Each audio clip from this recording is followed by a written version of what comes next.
Assembly ఎన్నికల్లో ఓటమి తర్వాత వైసీపీకి దెబ్బ మీద దెబ్బ తగులుతున్నాయి. ముఖ్యంగా గోదావరి జిల్లాల్లో ఫ్యాన్ పార్టీకి ప్రతికూల పరిస్థితులే కనిపిస్తున్నాయి. గత 5 ఏళ్లు పదవులు అనుభవించిన వారు ప్రతిపక్షంలో ఉండలేమంటూ సైడ్ అయిపోతుండగా పార్టీ అండతో పదవులు అనుభవిస్తున్న వారు సైతం అధికార పార్టీ ఆశీస్సుల కోసం పార్టీ ఫిరాయింపులకు రెడీ అవుతున్నారు. దీంతో కొన్ని నియోజకవర్గాల్లో వైసీపీ దుకాణం బంద్ అవుతోంది. రాష్ట్రంలో కీలక నియోజకవర్గమైన ఏలూరులో ఫ్యాన్ పార్టీకి గడ్డు పరిస్థితులు కనిపిస్తున్నాయి. మేయర్ నూర్జహాన్ టీడీపీలో చేరనున్నారని జరుగుతున్న ప్రచారం హీట్ పుట్టిస్తోంది.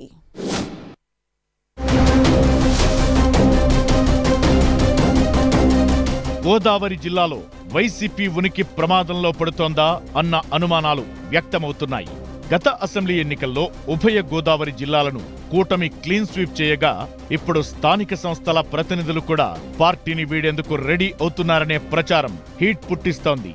ఉమ్మడి పశ్చిమ గోదావరి జిల్లాలో వైసీపీకి కీలక నేత మాజీ డిప్యూటీ సీఎం ఆళ్ల నాని ఇప్పటికే పార్టీకి రాజీనామా చేయగా ఇప్పుడు ఆయన ప్రాతినిధ్యం వహించిన ఏలూరు నియోజకవర్గంలో అత్యంత కీలకమైన మేయర్ నూర్జహాన్ సుమారు 30 మంది కార్పొరేటర్లతో కలిసి టీడీపీ తీర్థం పుచ్చుకోనున్నారని చెబుతున్నారు. మేయర్ పార్టీ మారితే ఏలూరులో వైసీపీ కథ కంచికి చేరినట్లేనని అంటున్నారు. ఇప్పటికే పార్టీ పెద్ద దిక్కు ఆళ్ల నాని కాడి వదిలేయగా ఆయన అనుచరుడు నగర పార్టీ అధ్యక్షుడు బొద్దాని శ్రీనివాస్ 2 నెలల క్రితమే రాజీనామా చేసేశారు. ఇక ఏలూరు అర్బన్ డెవలప్మెంట్ అథారిటీ మాజీ చైర్మన్ ఈశ్వరి సైతం ఎన్నికల ముందు టీడీపీ గూటికి చేరారు.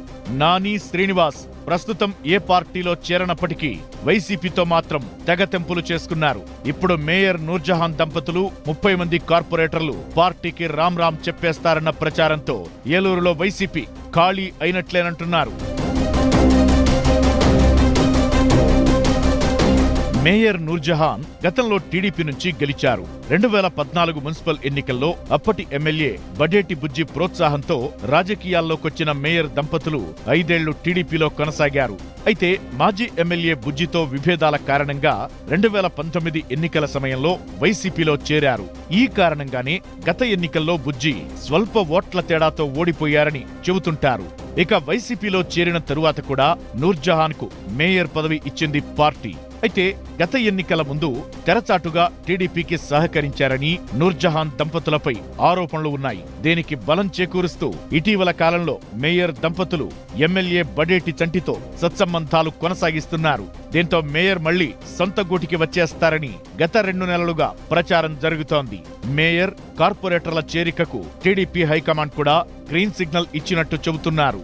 యువనేత లోకేష్ సమక్షంలో ఏ క్షణంలో అయినా పసుపు కండువా కప్పుకుంటారని ప్రచారం జరుగుతోంది. ఏలూరులో ఆళ్ల నానిపై ఎమ్మెల్యే చంటి సుమారు 65,000 మెజారిటీతో ఘన విజయం సాధించారు. ఈ ఓటమిని తట్టుకోలేని నాని ఫలితాలు వచ్చిన తరువాత బయటకు రావడమే మానేశారు. దీంతో సరైన నాయకత్వం లేక వైసీపీ కార్యకర్తలు చెల్లాచెదురవుతున్నారంటున్నారు. ఇప్పటికే కీలక నేతలు అంతా పార్టీకి దూరమవడంతో ఇప్పుడు ఏలూరులో వైసీపీని నడిపే లీడరే కనిపించడం లేదు. వాస్తవానికి కార్పొరేషన్లో 50 డివిజన్లు ఉంటే 47 చోట్ల వైసీపీ కార్పొరేటర్లు గెలిచారు. ఇందులో 2 ఇప్పటికే టీడీపీలో చేరారు. ఇప్పుడు 30 మంది చేరితే కార్పొరేషన్ టీడీపీ పరమైనట్లేనని భావించాల్సి ఉంటుంది.